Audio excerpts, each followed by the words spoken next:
Guys, ADCC invites are going out. Nicky Ryan got his invite. His place is secured. I think despite him being 12 years old, this will be his fourth ADCC.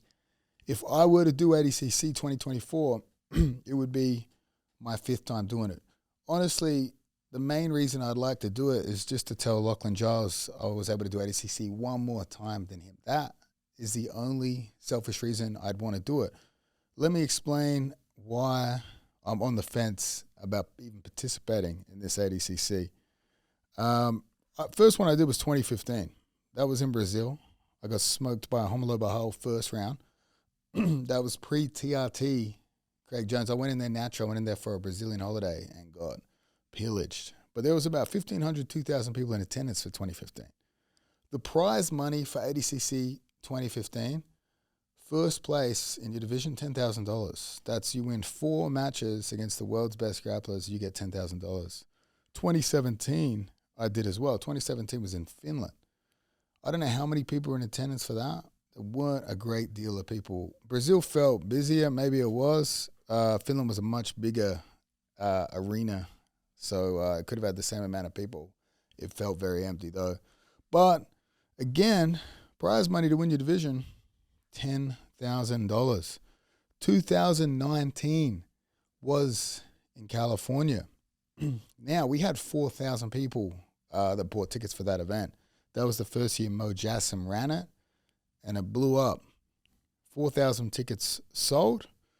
Prize money, $10,000. So again, if you win 4 matches, so if you beat some of the best grapplers in the world in your weight division, you walk home with a whopping $10,000. Now, ADCC's every 2 years, but we had COVID, so it got bumped a year. We come back in 2022, full sellout, 13,000 tickets sold. Mo Jassim crushes the promotion again. You win 4 matches, you get $10,000 again. So again, the sport is growing. It's growing at an exponential rate. 2024, already over 10,000 tickets sold. Crazy amount of tickets sold. It's in T-Mobile. It's in the UFC venue for Las Vegas. And it's likely going to sell out 18,000 tickets. As it stands, for me to participate in that and win it, which we all know I'm not going to do, would be $10,000 prize money. Obviously, you get second place, third place, fourth place. I think fourth place is like fucking $1,500 or something crazy. Obviously, they give out submission bonuses. And then if we take into account streaming rights, you don't have to really, obviously, if the ticket sales are going up that much, you got to imagine the proportion of people watching from home is growing exponentially as well. So you can imagine that those streaming rights are quite valuable. And if we imagine for 2024, there was a battle to get the ADCC rights between Flow Sports and UFC Fight Pass. Now, Flow Sports went out on that, and I have to imagine that number they paid would be well over $1 million. Well over $1 million for the streaming rights.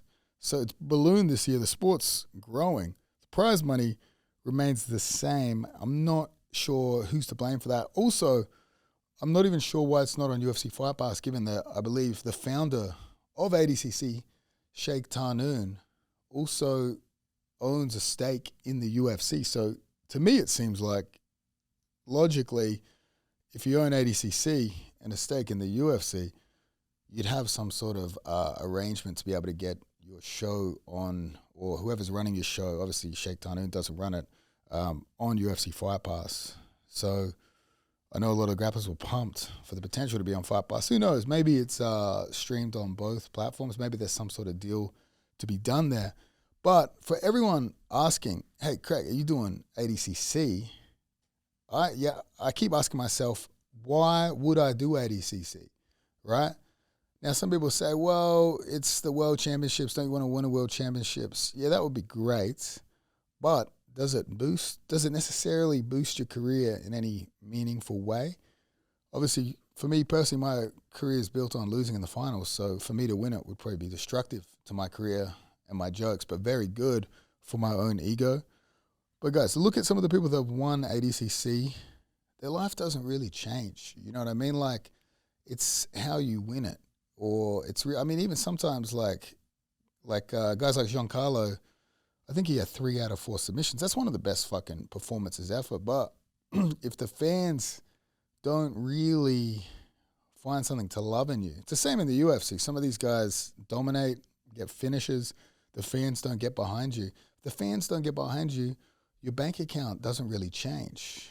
Obviously, we're not doing this just for the money, but in a sport where there is no money, enough money to eat would be fucking nice. So, guys, if you win ADCC, your life's probably not going to change that drastically. You know, like, you're not going to, like, I had that moment in 2017.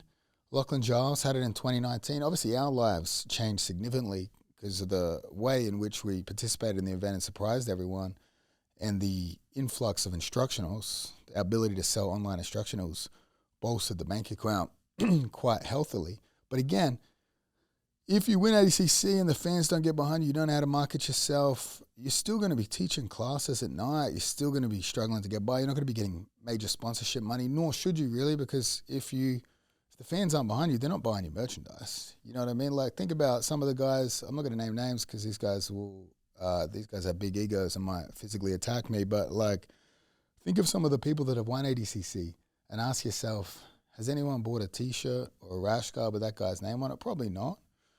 Would you want to buy an instructional from that guy? Maybe no.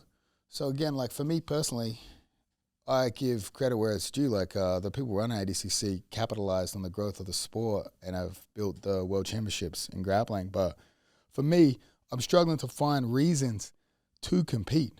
You know what I mean? Like, obviously, I've been very critical of Flow Sports in the past. Are Flow paying me to participate in ADCC? No, I don't get a fucking dollar from Flow Grappling to participate in an event that they've bought streaming rights to, that they're going to make quite a significant amount of money off. You know what I mean? Like, is ADCC or the people that profit off it giving me any under-the-table money? Absolutely not. You know what I mean? Obviously, it's well within my rights to go secure sponsorships for my clothing and logos to represent on the platform. But again, like, it's actually a tournament you can participate in without a visa because there's no show money. There's only prize money. Whereas if you participate in any event without an American visa and there's show money, that's actually illegal in your ESTA or whatever. So for me, I don't know. It remains to be seen whether I compete or not, but fuck me, it would be nice to get more than $10,000 to compete in this event. And obviously I have to win it. Guys, I make more money selling dick pills. I make more money doing ad reads on a podcast. I make more money doing seminars. I make maybe fucking 5-6 times that amount of money with instructionals every month. So for me to do this, why would I do this? I'm a fucking karate expert now doing ground karate in karate combat. You know, like, I believe compensation where compensation is due. Prize money should match the growth of the sport. Who knows, maybe they listen to this and change the prize money. Maybe they already had intention of upping the prize money. If they do that, I will take full credit for it anyway. But guys, for everyone asking if I'm doing ADCC 2024, this is as clear an answer as I can give you right now.